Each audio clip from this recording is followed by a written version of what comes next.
Hello everyone and welcome back to Time to Play DK64 Part 23. Oh, I know I've been off my game for a little bit, but am I not getting this up for what, about 2 weeks now? But hey, I did get you two pretty big videos out there, so got you a list, got you a brand new discussion video series, so I definitely needed the time to work on those. So unfortunately these videos kind of had to take a bit of a break, but I am going to try and get back into doing them regularly again, hopefully. However, today is a very special occasion because I had to get this one done today. That is because this is actually, at the time of this video, my 9-year anniversary on YouTube. I have been here for 9 years! Oh. And of course there were so many things I would have liked to have done. I would have loved to have gotten a review done. There's not a review that's even close to being done. I would have loved to have gotten a list done. Unfortunately, all the scripts are still in beta mode. Did I not hit it right, or... No, maybe it's on the other side, but, oh, what's that? Oh, you came up pretty close! Oh, and I saw... Man, the lighting in this place is terrible. Oh, that's right, I have to go see Funky about those. But, yeah, 9 years... I would have loved to have gotten a review, but unfortunately, there is not a single video that is even close to being finished. So this is basically the only thing I had. I would have loved to have done like a 15-minute challenge with like an online versus match with everyone, but unfortunately, with the short amount of time, there was just no way that could have been done.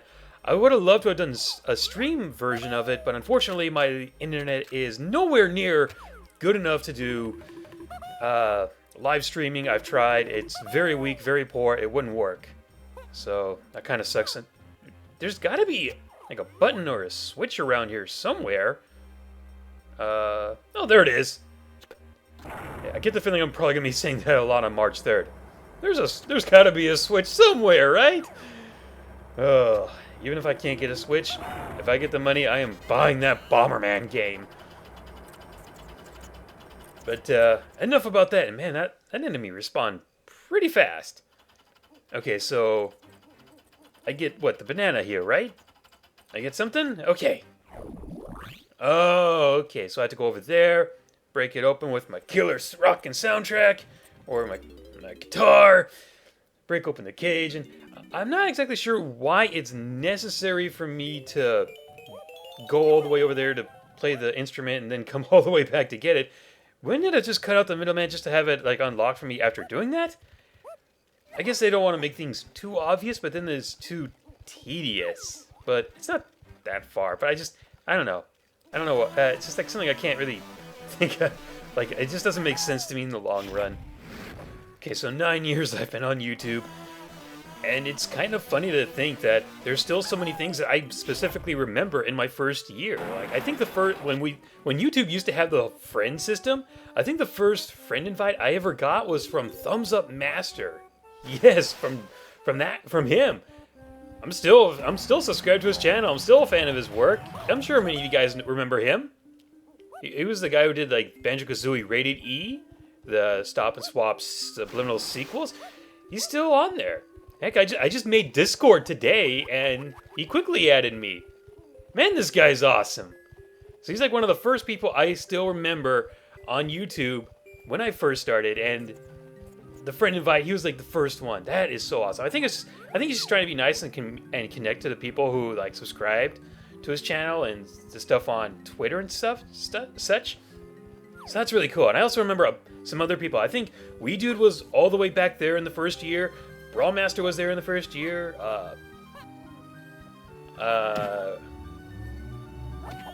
Rambling Guy was there in the first year, I believe. Threadnut was definitely there in the first year, and even Ant Dude was there in the first year on my channel. Like, it's so cool to see these guys still here. There's a couple of other people that I still remember, but like HU, HYHU, and TTHT or something like that. Something like that. But man, it's been so long since I've seen a lot of people, but it's still really great to see so many people who were there when I first started still here and still talking to. It's wonderful. Okay, what happens here? Does it light up the room? Do I get vines to swing across? What is this one? Oh.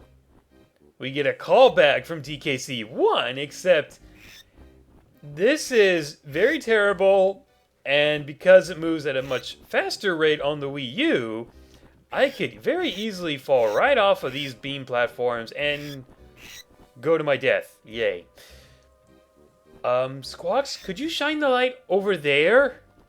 Not exactly where I wanted it, but I think I saw a little slope over there. Maybe I can jump across to that, make a nice little shortcut, but I gotta line myself up. Like I said, I can easily fall off of this.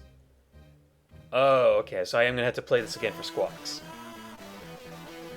But, okay, I never liked Squawks holding the flashlight, and I don't think I ever will. You were so much better as a really cool animal buddy that carried you around and shot eggs. That's what people have been saying. I thought it used to be nuts, but a lot of people are saying it's eggs. So I guess that makes sense for a bird to shoot out eggs, sort of.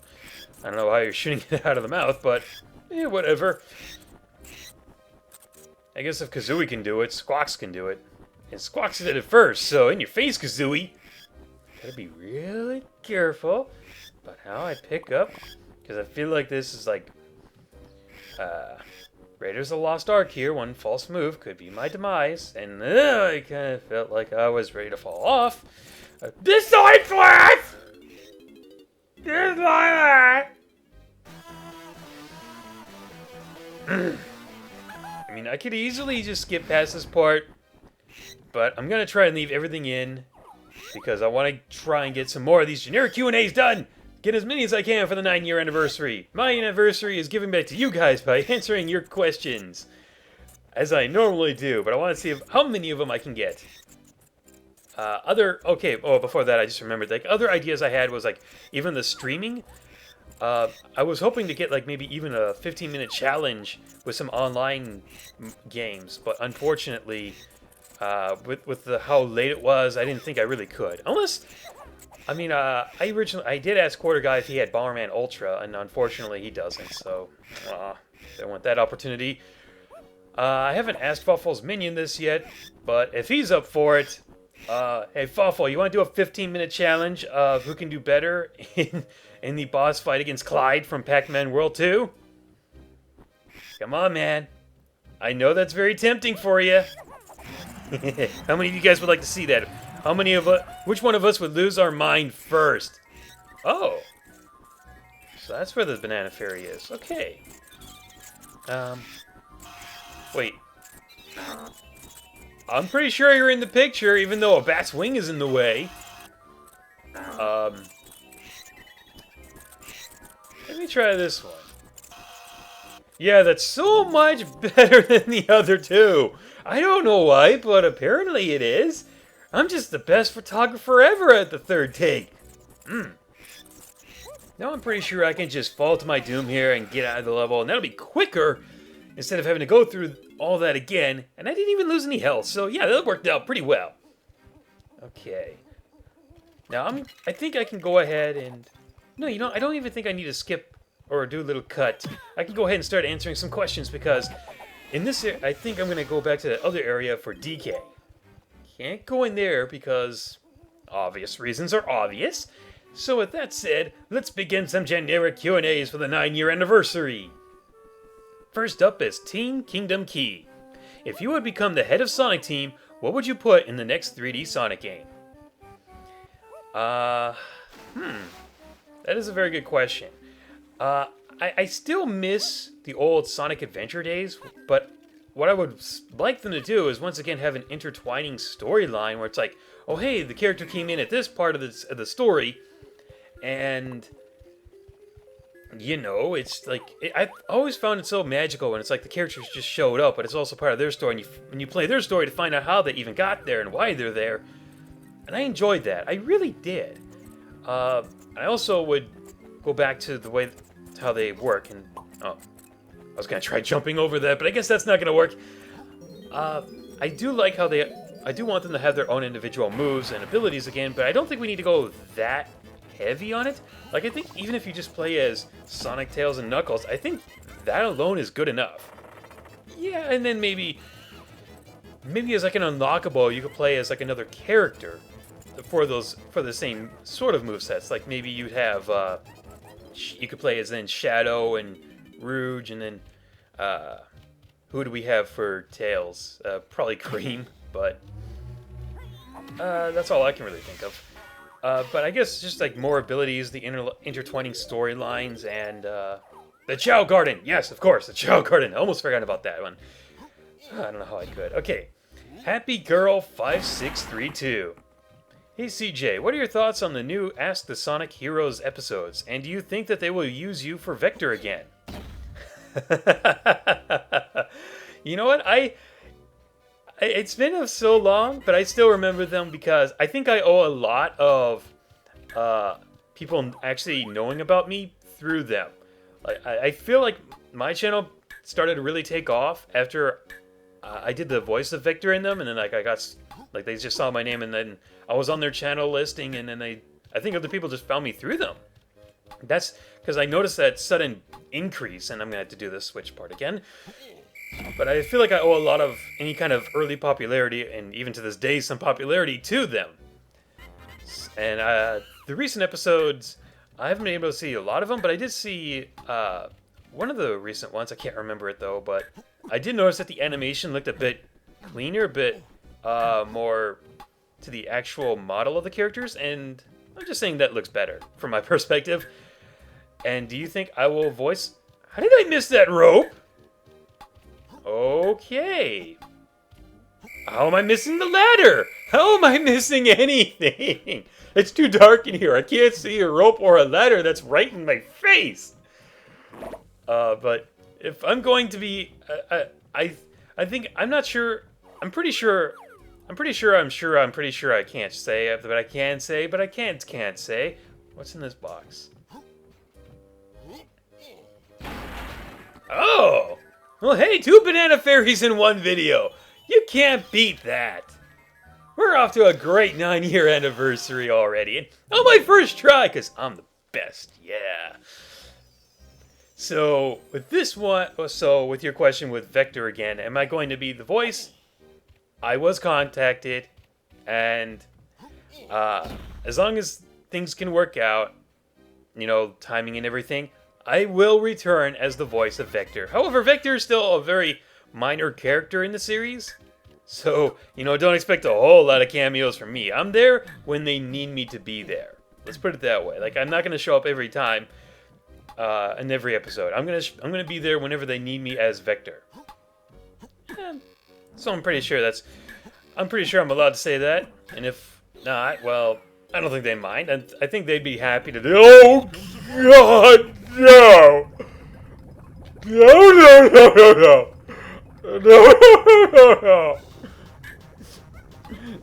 I don't like this.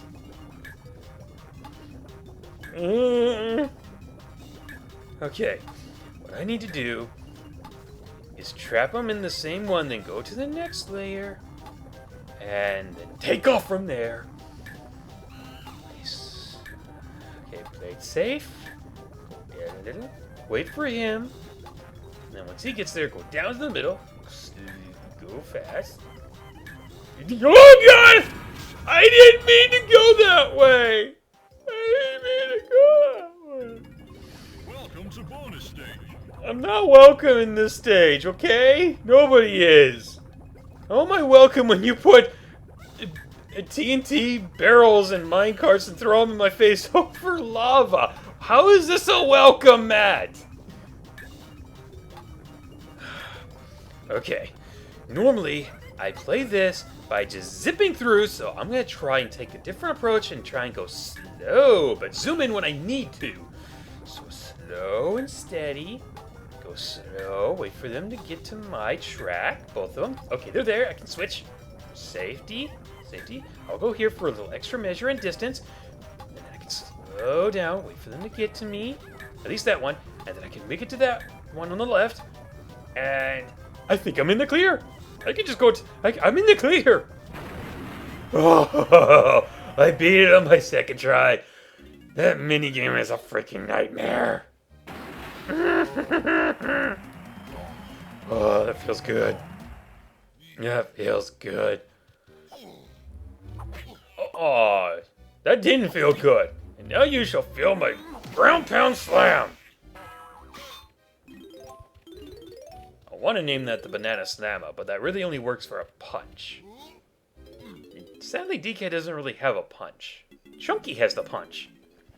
Chunky doesn't get to steal the line. Oh, right, the invisible barrel back over there. Because I'm pretty sure there's still something else I can do with this.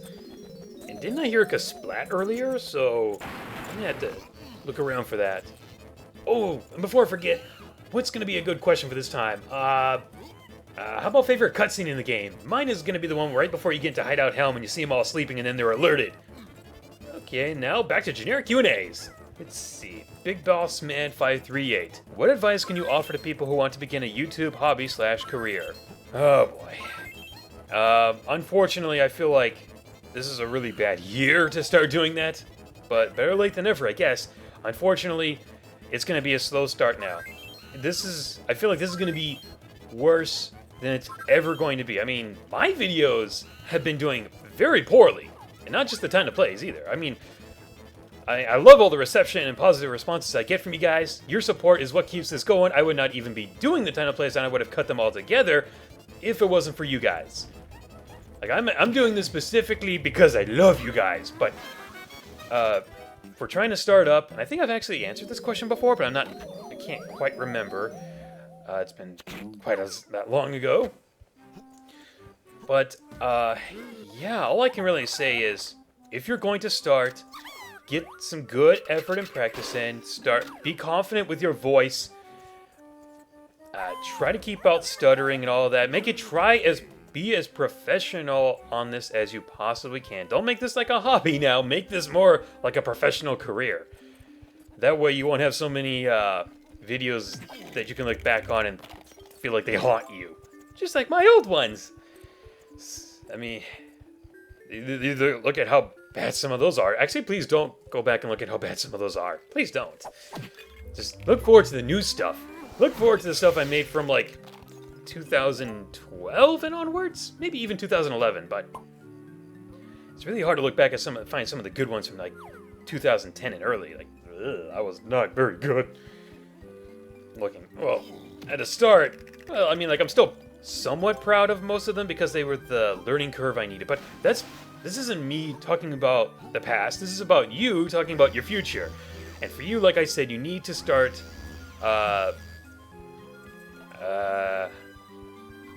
kind of had a little brain dead moment there, but, you know, once again, just be as professional as you possibly can. If you're going to start reviews, go with games that you feel that you're really passionate about, but also make sure that you're being as completely fair to them as possible. Make sure you're going to be as critique and you're going to be as fair and justified. You're doing it justice. Try to keep nostalgia out of it as much as possible. Let your nostalgia, if you're going to talk about nostalgia in the game, let that be early on so people know your history with the game, but also be aware of the flaws that the game may have. There's a lot of other things I could really talk about that concerns games and such. I thought there was a tag barrel up here, but it's over there, so silly me. So yeah, and if you're gonna do like lists, once again, start off natural. Start off with like a simple one. Start off with something that you've been wanting to talk about. I think that's the best way to do it. Start talking about games that you've either recently got into and that you're really like passionate about. And if that's not the case, or maybe even do like some negative reviews. I would recommend starting off with the more popular titles, the ones that get the most attention, because obviously you're going to want to start off strong. You're going to want to say like, hey everyone, I've got a review of this game that everybody's talking about. Because if you start off with a game that you love but not a lot of people know, like a cult following game, it's not going to help. And I need to let go of the A button when jumping. But how do I put this? Like, I mean, when I first started off, the first game I reviewed was Super Mario Galaxy, because for me that was like A, that was a game I really loved at the time. B, it was another game that just felt like there was so much critical acclaim that it was easy to review the game because like very few people are going to argue with you on it, and it was just it was kind of at the right moment at the right time, except maybe 1 year later. After all, that was my first review, but the game came out in 2007, and I made the review, I think, in like either late April or early May. But even then, that was an important step for me to start reviewing games. And after that one, I went to Nights because I wanted to mix it up. I wanted to have a variety of games. I didn't want to just go right into another Mario game. I wanted to have another game that I was playing, but also wanted to just show like I'm not constantly going to be giving out like positive reviews. And Knight's Journey of Dreams was like this average kind of game for me, and I still loved it. I was really looking forward to the game, and when it came out, I was just like, well, I'm sure you've seen my favorite Wii games list. And with the Switch coming up, I feel like I need to do a favorite Wii U games list, but unfortunately I really wanted to add more games to it. Like, I don't have Yoshi's Woolly World, and I would really love to play that to see if it would go on the list, but unfortunately it feels like, well, I guess it'll just have to be with these 10 games that I have. It's not getting a 20 list. Sorry, but Wii U doesn't deserve a 20 list. It's gonna be hard enough to get the 10 games. I mean, I could easily... I mean, I definitely have more than 20 games, but I don't think I'm passionate about 20 of them. Definitely 10 of them. Oh, what a relief. You know, I don't like it here anymore. It's always raining. Take me to a nice sunny spot somewhere else, and the Madonna's yours. I don't know why I talked like that for him. I just... Be careful now, Chunky. I don't want any bruises. I don't know why I'm talking like that. I always... Maybe I should have given like a nasally voice. Kind of like mine, but much more nasally. Oh, that's not the drop zone. There we go. I love how they give you like a little indication, like, put it here, stupid. Wow, this is a nice area. I could definitely get to living here. Get to like living here. Oh, the banana you say. Silly me. It's all yours. Oh, banana. Yeah, I love how you put it on top of your house, so I have to jump on there and... Oh yeah, big screen Chunky. Yeah, big screen Chunky. We don't get to see that a lot. Oh, going the wrong way. Okay, so once again, to cover up to close on your question, honestly, just start off popular, have variety, show what you've got and what your channel can offer, show what your plans are to see if anybody's going to show interest. And of course, you gotta spread yourself out a little, like, go to other reviews that may not be, like, I know it's wonderful. It's wonderful you could get like some big reviewer to like help inspire, to help get your channel noticed and out there. And trust me, that does help. That's wonderful. It's a wonderful feeling. But sadly, if you don't really know anyone, then you kind of have to start small, and then you work with them, and then you work to help both your channels grow bigger. Like the community itself, I feel is just everybody doesn't have to look out for them, and they don't have to go towards the top person. If everybody can just help out each other, then this community can remain stronger than ever. And we wouldn't have to worry about any YouTube algorithms and such. We could just easily help each other grow big, and it's hard. Yeah. It's not like it's the most ridiculous thing in the world. That's one reason why I do like to do video plugs. I feel like I'm giving back to the community. So who knows, if your video is like really good, I'll be happy to plug it. But I do like to see a lot of work and dedication put into your video, a lot of thought and passion. And that's another thing I think a lot of viewers do like to see is they like to see passion. They like to see in-depth analysis. They like to see, facts. They like to see maybe some stuff that they didn't know about. And what's in here? And if I can think of anything else, I'll get back to you on that. Our next question comes from MM1339. What are your opinions on Team Skull? They're awesome. We never need another team again because there will never be a team as good as them. They are perfect. They are lovable losers. These are just it's the best, hands down. They're not trying to take over the world. They're not trying to like be this big empire. Kind of, maybe the boss. But they're just like, we're outcasts and we have nowhere to fit in, so we're here and we know we suck. We know we suck. But we have no choice and we're going to do it anyway because we enjoy it. And they're not even that big of a... I mean, they're not a big threat. Nobody cares, and I can't believe I got to that in the last second. That's incredible. Oh, thank God. We're going to be... I think I'm going to end it on this mini game. So, wow. I don't even think I got a lot of questions answered, but I'm going to try and answer another one real quickly. But yeah, Team Skull is freaking awesome. Sonic Sceptile Warrior, Dear CJ, what is your favorite board game? I like Star Wars Epic Duels, where you get to pick your character, you get these side characters, and you get to move them around the board and take out the other players and their characters. So you get to, but it was like this came out during episode 2, so unfortunately there's no like episode 3 or episode 7. But even, which is sad because I would have loved to have had like General Grievous on there. But hey, I loved playing as Darth Maul. It's like these cool little figures they give you too. But I love that one. It was a lot of strategy, and there was a card-based game too. So your attacks depended on the cards and defense, and all these. Look it up. I'm sure you can probably find it. Hopefully there's an updated version of it. Okay, thank you everyone. Love you. Thank you again for 9 years of awesomeness on YouTube. I wouldn't be here without you guys. Oh, take care. Love you. Later. Goodbye. Hey. Cool. Okay.